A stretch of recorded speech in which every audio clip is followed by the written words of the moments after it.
Ladies and gentlemen, welcome to this presentation. I'm your presenter, Irano J. Mioba, and together we're going to go through and analyze the themes of this classic novel by Ngugi Wa Thiong'o entitled The River Between. Stay tuned as we go through the novel together. So, what are the major themes of The River Between? The first one we have to look at is conflict. But first of all, we need to define what a theme is. A theme is a message, a lesson we encounter in that literary work, in that book. It's a message that actually looks at the reason why the book was even written in the first place. So our message, our main lesson that we draw from this book is based on conflicts. The River Between presents a variety of conflicts. So first of all, we see that there are cultural conflicts caused by imperialism and the clash of tribal and Christian cultures. The clash of cultures affects different characters in certain ways. But both circumcisions show that the old ways come into conflict with the new. So already when we talk about both circumcisions here, we look at what happens in the novel when a circumcision goes wrongly. And this is why you find the tribe now begins to be at loggerheads with the church. They begin to quarrel, they begin to fight because of a circumcision that has gone wrong. In this area, we're specifically talking about female circumcision. The church was against it, and a lot of people and areas of society are still against it right now. But now it was the culture of the people in this book where it was being practiced.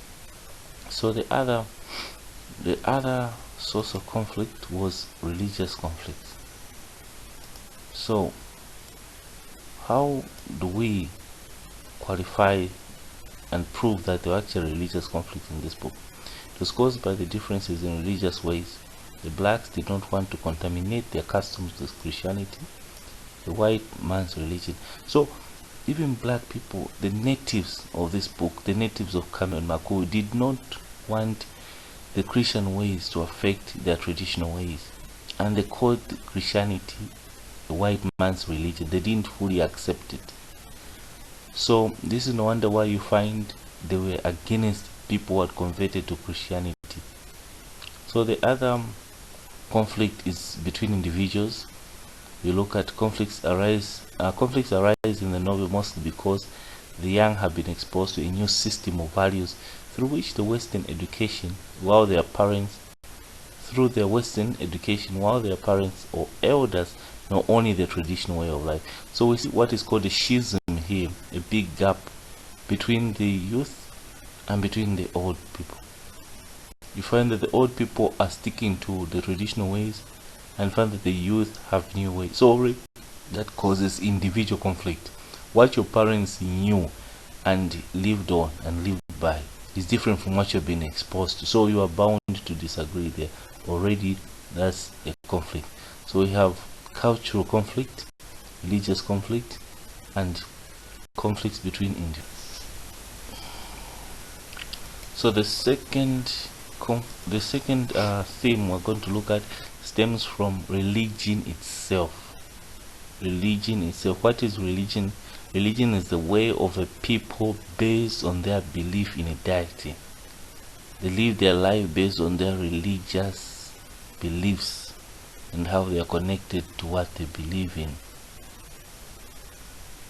Christians live their way now based on their faith in God, their knowledge of God. So let's look at this theme. The antagonism starts with the claim that leadership of the regions was delegated to Makuyu by Murungu. Murungu now is the name of the god, the creator in this book. Even in our languages in Zambia today, we say Mulungu. For example, in Nyanja say Mulungu. Already the author technically used the common term of East Africa, and that goes down to the Bantu tribes and other tribes that still use the same term or related sounded term. So Mulungu, which appears controversial, and many people in Kameno, that Mulungu had given all the land to inhabitants of Kameno to rule and till the land. So here the Makuyu felt like Mulungu, the creator, gave them all the land and all that belonged on it. And now the other people didn't feel like that was true, because there was no way the creator could just give land to one set of people and say this is your land. So antagonism, the confusion, the disagreements, the chaos starts with the claim that leadership of regions was delegated to Makuyu by Mulungu, which appears controversial, and many people in Kameno that Mulungu had given all the land to the inhabitants of Kameno to rule until the land. So Kameno was like the one that was supposed to have been dominant to take over the scene, because Mulungu had delegated to the Makuyu that this is the way, which at this rate was just a belief. So it was the belief that was taken as religiously, and it was causing confusion. So the advent of the white man's religion seems to heighten the antagonism. Already the enemy here comes in the form of white man. The regions of Kameno and Makuyu already could not were already at loggerheads. They never agreed on a lot of things, and they always competed for leadership. So already we see that the coming of the white man added more confusion, fuel to the fire.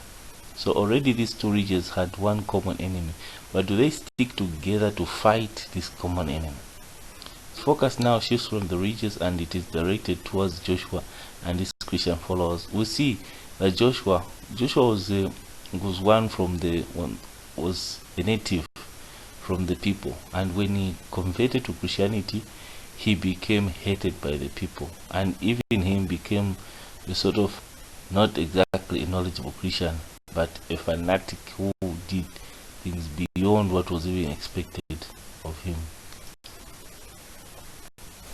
Tradition is another thing. So tradition here occurs as a theme in that it is the people are steeped in a lot of belief, some superstition, and they stuck to their customs, they stuck to what they believed in. So there are a lot of traditional practices. So we shall see what these are. So the people of Kameno and Makuyu have beliefs and customs that are handed down to new generations. For example, the second birth. What is second birth? It's a ritual by which a child has to be present, the mother has to be present, and there ought to be some form of dramatization of the birth of that child. So circumcisions of both boys and girls. The good part with this, it was widely agreed even among the Christians that circumcision was welcome. Circumcision for the boys was welcome, but not for the girls. For the girls, even I personally does not agree with circumcision of the girls. What we have agreed is circumcision of the boys, and many cultures still practice this. This for many is officially a crime, but they continue practicing it in other parts of the world, Africa, East Asia, and all that.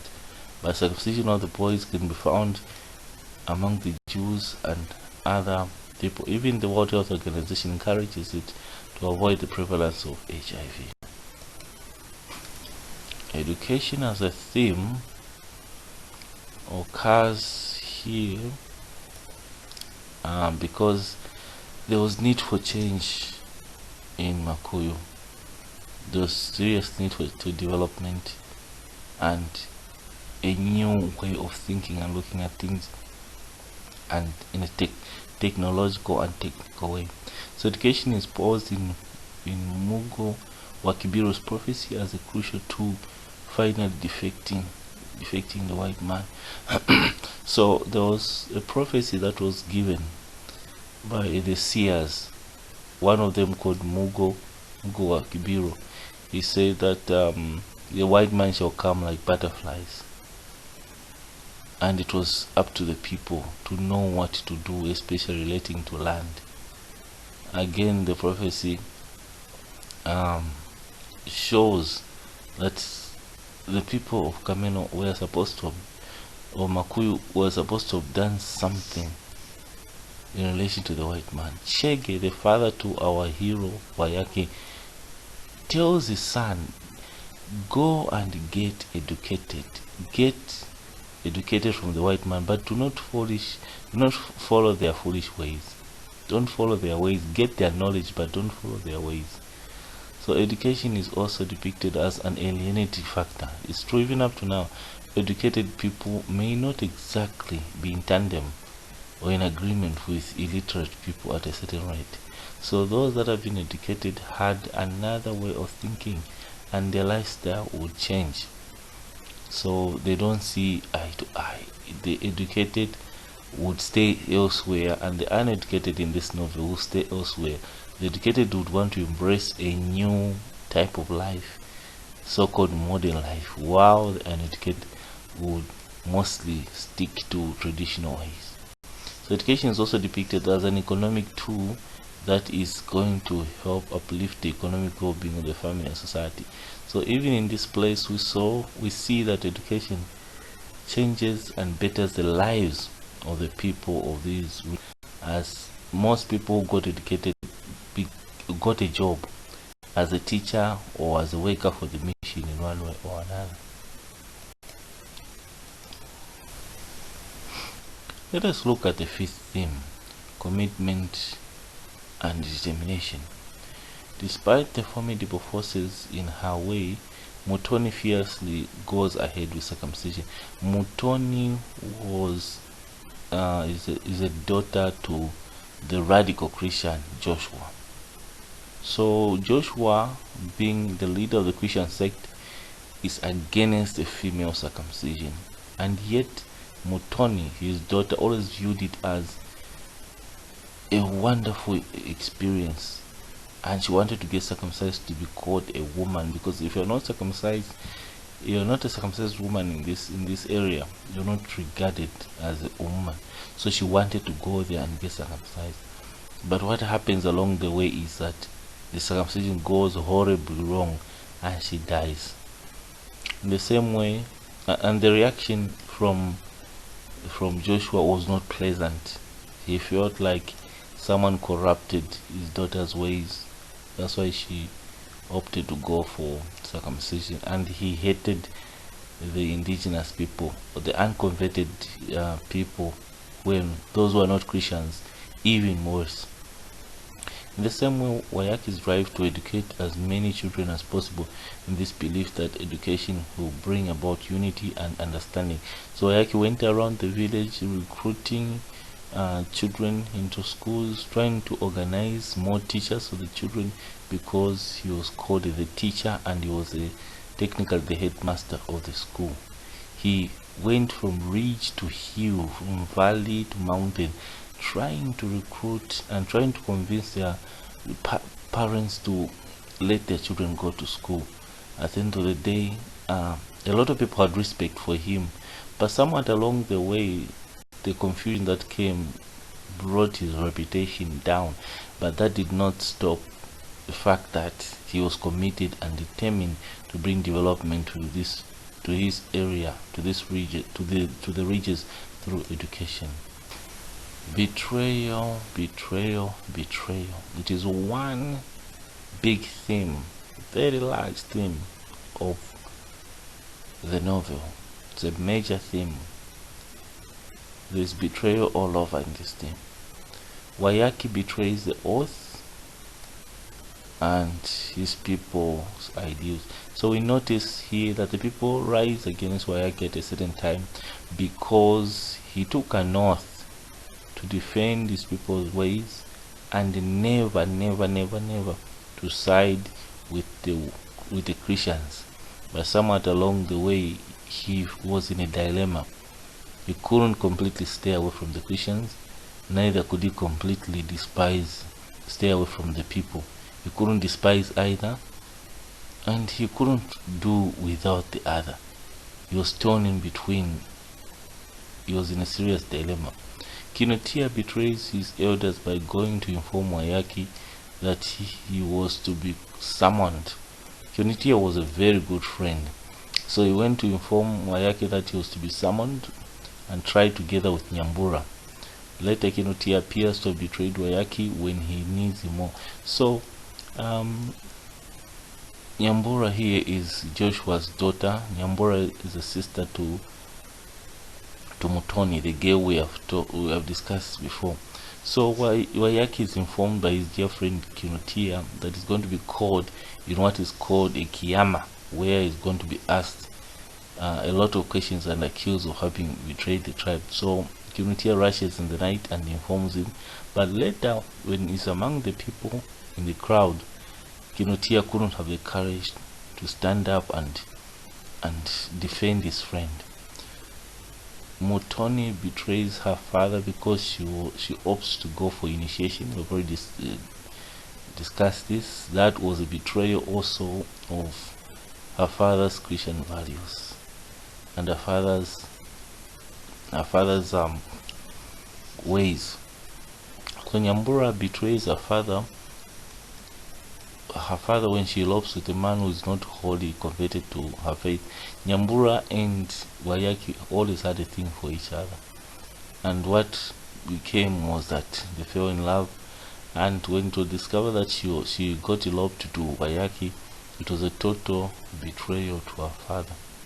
Wayaki betrays and angers the elders by associating with unclean girls like Nyambura. So the fact that Nyambura was a Christian and not circumcised, she was considered to be unclean. And the moment the elders learned that she was in a relationship with Wayaki, it was a betrayal on the part of the elders. The plight of the women. Women are portrayed as submissive and downtrodden by men. Joshua's wife, Miriamu, takes his word without questioning, even when she thinks that he is being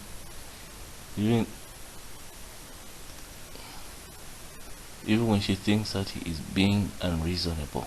So we see in this novel that the wife doesn't question what her husband says. Whatever he says is gospel truth, and it has to be followed religiously to the book, which, ladies and gentlemen, is quite wrong. She was supposed to be given space to express herself. Even herself was supposed to come out and control the husband in one way or another, but she chose to keep quiet. Love, because according to her upbringing, that was the way. And friendship, the tribe and to way of the Christian family always listen. So a strong bond exists between. Exists between Wayaki and Nyambura. Wayaki and Nyambura's love affair exists between. A strong bond exists between Wayaki and Nyambura. These became lovers. They even eloped. There was a love affair there. They loved right from the moment they saw each other.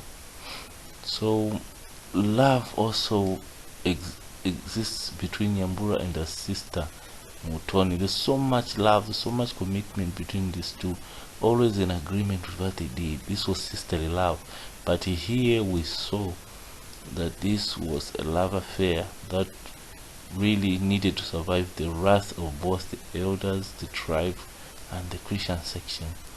Kinotia loves his childhood friend Wayaki. There's loyalty from Kinotia to Wayaki as we see as the novel progresses, but somehow along the way he became cowardly and could not defend his friend, despite informing his friend that danger was on his way. Unity and reconciliation occurs as a great ideal that Wayaki seeks to foster in the regions. So Wayaki really wanted the people to unite, regardless whether you were Christian, or whether you were not converted, whether you're from Kameno, where you're from another. it didn't really matter. He just wanted people to come together, work together, and develop the area together. Thank you very much, ladies and gentlemen, for your attention.